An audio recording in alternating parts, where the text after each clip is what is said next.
नमस्कार दोस्तों, मैं लक्ष्मी लोकगीत चैनल में आप सभी का दिल से स्वागत करती हूँ।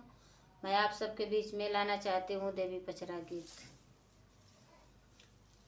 हमारा देवी पचरा गीत पसंद आए तो लाइक सपोर्ट शेयर ज़रूर करिएगा। कमेंट बॉक्स में ज़रूर बताइए आप लोग हमारा देवी पचरा गीत कैसा लगा।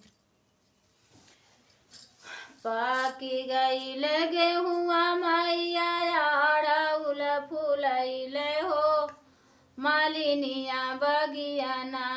मैया फूल लोढ़ जाली हो, मालिनिया बगियाना फूटी गईल गेहुआ मैया आड़ाउल फुलैले हो, मालिनिया बगियाना मैया फूल लोढ़ जाली हो, मालिनिया बगियाना मैया फूल लोढ़ जाली हो, मालिनिया बगियाना फूलवा लोढ़ता मैया के टिकुली हेरैली हो, खोजई हो मैया ना ओही मालिनी फूलवरिया हो, खोजई हो मैया ना ओही मालिनी फूलवरिया हो, खोजई हो मैया ना खोजता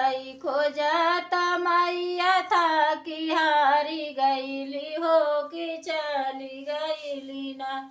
ओही मालिनी दुआरिया मैया चली गईली ना ओही मालिनी दुआरिया मैया चली गईली ना हंसता बिहसता का पूछे मालिन बिटिया हो कवाना गुनवाना मैया मनवा तोहर उदास हो, कवाना गुनवाना मैया मनवा तोहर उदास हो, कवाना गुनवाना हे तानी बचन सुनी बोलली मायरिया हो तोहारी बगियाना मालिन नथुनी मोर हेरैली हो, तोहारी बगियाना तोहरा फूलवरिया मालिन फूलवा लोढ़त हो न ए टिकुलिया हमारी ना तोहरी बागिया हेरैली हो, टिकुलिया हमारी ना लागे पियावा के नौकरिया मैया लागे नौकरिया हो, गढ़ई हो देवना मैया दूसर टिकुलिया हो, गढ़ई हो देवना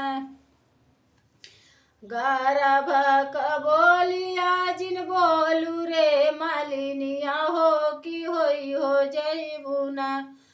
जन्म जुग के कोड़िनिया हो कि होई हो जैबुना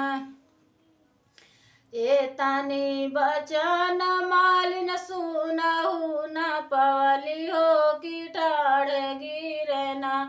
हमारी मैया के चरनिया हो कि ठाड़ गिरना हया बही धावल धूपल मालिन गईली फूलवरिया हो, खोजई हो लागिना मालिन मैया के टिकुलिया हो, खोजई हो लागिना मैया के टिकुलिया मालिन ले के आम हो, मुस्काई मैया ना आपन टिकुली लगाम हो, मुस्काई मैया ना टिकुली लगाई मैया दिहली आशीषिया हो अमर रहे ना मालिन तोहरई सोहगवा हो अमर रहे ना आन धान भर मालिन तोहर भंडरवा हो भरल रहे ना तोहर गोदिया में ललनवा